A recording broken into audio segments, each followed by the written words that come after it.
In an episode that initially appeared to be a typical slice-of-life broadcast on KBS2's Mr. House Husband 2, audiences were instead drawn into one of the most emotionally layered revelations in recent Korean entertainment television.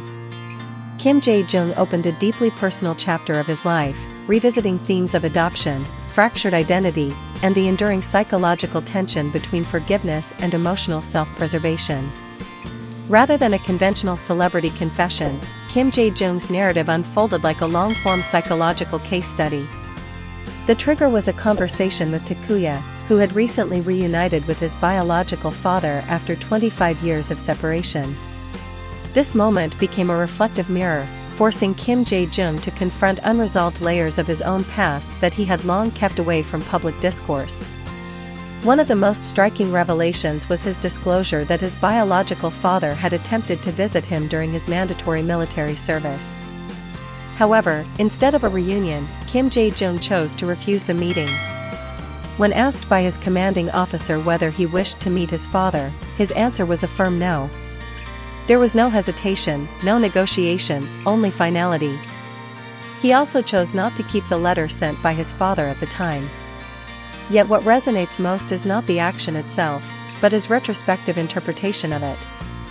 "I didn't have the courage or the capacity to forgive," he admitted.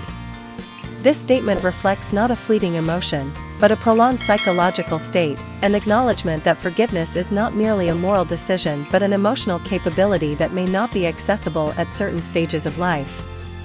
From a family psychology perspective, Kim Jae Joong's experience reflects what is often described as attachment disruption, a condition commonly observed in adoptees.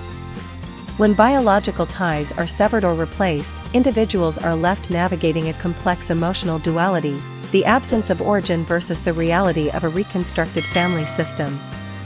This creates a persistent internal conflict between curiosity, resentment, and emotional detachment.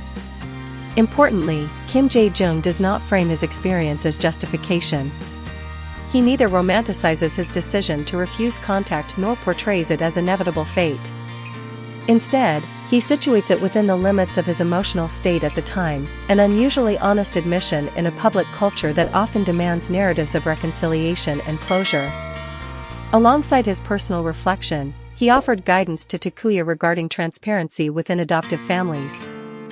When Taekuya expressed hesitation about telling his stepfather about his reunion with his biological father, Kim Jae Joong advised honesty as the most responsible path forward.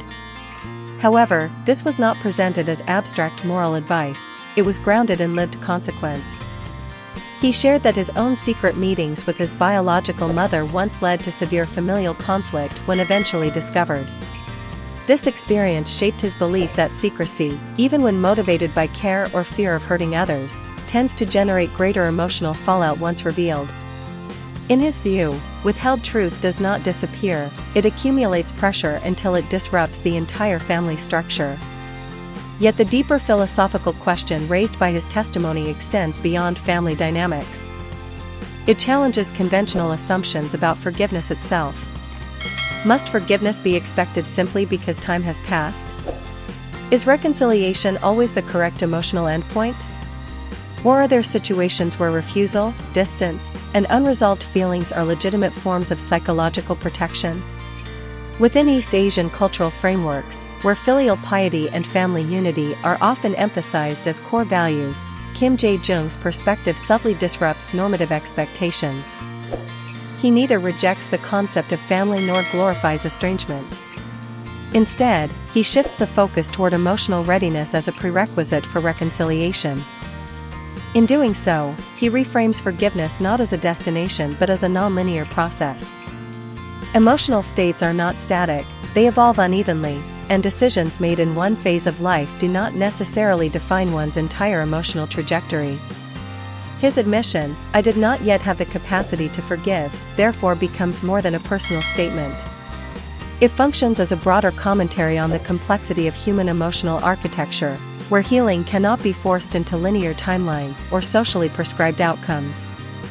Ultimately, what makes this moment significant is not celebrity exposure, but its universality.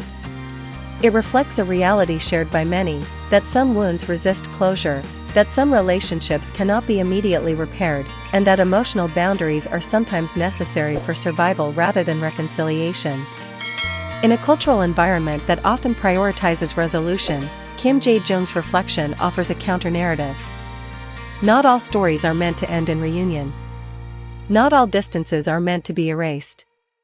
And not all forms of healing require forgiveness at the same pace, or even in the same direction, for everyone involved.